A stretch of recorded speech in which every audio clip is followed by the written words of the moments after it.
महासागर. आपल्याला वाटतं की आपण त्याला ओळखतो, पण त्याच्या पृष्ठभागाखाली नाही, त्याच्या तळाच्याही खाली काय दडलंय हे पृथ्वीवरच्या सगळ्यात मोठ्या रहस्यांपैकी एक आहे. आणि आज आपण हेच रहस्य उलगडणार आहोत. चला, एका छोट्या प्रश्नापासून सुरुवात करूया. कल्पना करा, एक अगदी अत्याधुनिक लष्करी पाणबुडी आहे आणि ती 750 मीटरपेक्षा जास्त खोल गेली तर काय होईल तिचं? एका क्षणात प्रचंड दाबामुळे ती अक्षरशः चिरडून जाईल, अगदी एखाद्या खेळण्यासारखी. यावरूनच कल्पना येते की आपण किती धोकादायक आणि खरं तर पूर्णपणे अनोळखी जगात प्रवेश करतोय. तर समुद्राची ही प्राणघातक खोली इतकी अज्ञात का आहे? आणि ती आपल्यापासून नक्की लपवतीये तरी काय? हे बघा, फक्त 5%. हो, बरोबर ऐकले. आजपर्यंत आपण आपल्या ग्रहावरचे महासागर फक्त इतकेच शोधू शकलो आहोत.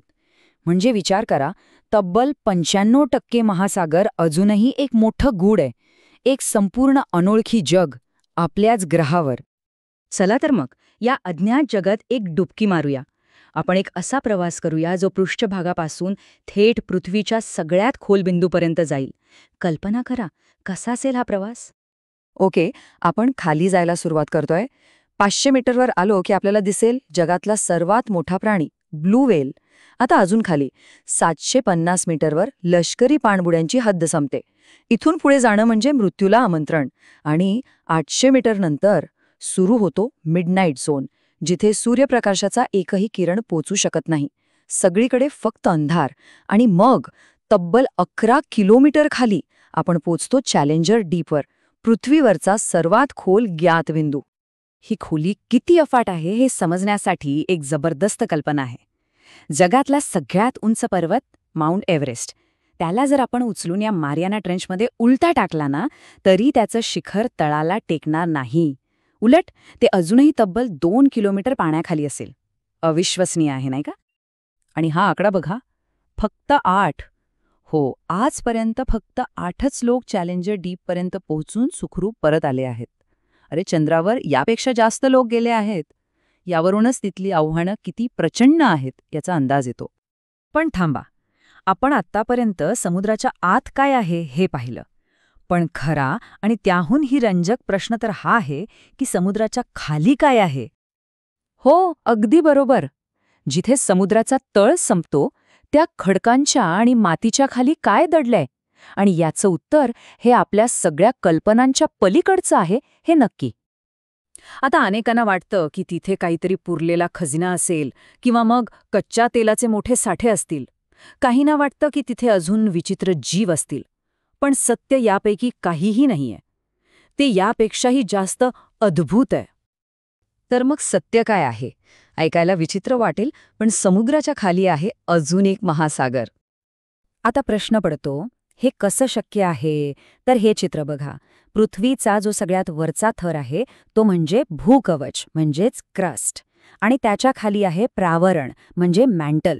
तर गंमत अशी आहे की या 2 थरांच्या मध्ये प्रचंड दाब आणि तापमानात पाण्याचा एक विशाल प्रचंड साठा अडकलेला आहे. पण इतकं पाणी तिथे पोहोचलं कसं? यासाठी आपल्याला कोट्यावधी वर्ष मागे जावं लागेल. कल्पना करा, पृथ्वीवर लाखो वर्ष अविरत पाऊस पडत होता. हेच पाणी हळूहळू जमिनीत मुरलं आणि थेट भूकवच आणि प्रावरणाच्या मध्ये जाऊन अडकलं. हे एक प्रकारे पृथ्वीच्या जन्माच्या वेळचं अगदी प्राचीन पाणी आहे. पण थांबा, गोष्ट इथेच संपत नाहीये. हे पाणी फक्त तिथे शांत पडून नाहीये, ते वाहत आहे. हो, समुद्राच्या तळाखाली चक्क पूर्णच्या पूर्ण नद्या वाहत आहेत. आता हे ऐकून कदाचित विश्वास बसणार नाही, पण वैज्ञानिक पुरावे हेच सांगतात. समुद्राच्या तळाखाली खरोखरच नद्या वाहत आहेत. ही आता काही केवळ कल्पना नाहीये, तर एक सिद्ध झालेलं सत्य आहे. आणि हे फक्त काही अंदाज नाहीत, तर याला ठोस पुरावे आहेत. उदाहरणच द्यायचं झालं तर मेक्सिकोमध्ये समुद्राखाली सेनोटे अँजेलिटा नावाची एक नदी सापडली आहे. आणि काळ्या समुद्राखाली तर एक इतकी प्रचंड नदी सापडली आहे की आकारमानाने ती जगातली 6वी सर्वात मोठी नदी ठरू शकते.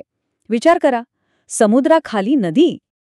पण प्रश्न उरतोच, इतक्या खोल, एवढ्या प्रचंड दाबाखाली हे पाणी वाहतं कसं? याला एवढी गती कुठून मिळते? तर यामागे मुख्य 3 वैज्ञानिक कारणं आहेत. पहिलं म्हणजे पाण्याच्या घनतेतला आणि तापमानातला फरक. दुसरं, समुद्राच्या तापमानात होणारे बदल. आणि तिसरं, जे सगळ्यात महत्त्वाचं आहे, ते म्हणजे आपल्या पृथ्वीचं स्वतःभोवती सतत फिरत राहणं. अगदी बरोबर. पृथ्वीचं हे स्वतःभोवती फिरणं एका विशाल इंजिनसारखं काम करतं. या सततच्या गतीमुळे त्या खोलवरच्या पाण्यात कंपने निर्माण होतात आणि त्यातूनच हे प्रचंड प्रवाह जन्माला येतात. या प्रवाहांची ताकद किती असू शकते याचं एक उत्तम उदाहरण म्हणजे समुद्राच्या पृष्ठभागावर वाहणारा गल्फ स्ट्रीम. हा एकटा प्रवाह इतका मोठा आहे की पृथ्वीवरचा जमिनीवरच्या सगळ्या नद्या एकत्र केल्या तरी तो मोठा ठरेल. आणि तो इतका विशाल आहे की अंतराळातूनही दिसतो. तर ज्या शक्ती पृष्ठभागावर एवढे मोठे प्रवाह निर्माण करतात, त्याच शक्ती समुद्राखालीही काम करत आहेत. तर समुद्राच्या खाली एक संपूर्ण लपलेलं जग आहे. तिथे पाणी आहे, हालचाल आहे, नद्या आहेत. मग एक शेवटचा आणि कदाचित सगळ्यात मोठा प्रश्न, जर तिथे पाणी आणि ऊर्जा आहे, तर तिथे जीवन असू शकतं का? अशा एका जगात जिथे सूर्यप्रकाश कधीच पोचला नाही. या प्रश्नाचं उत्तर शोधणं हेच पुढचं मोठं आव्हान असणार आहे.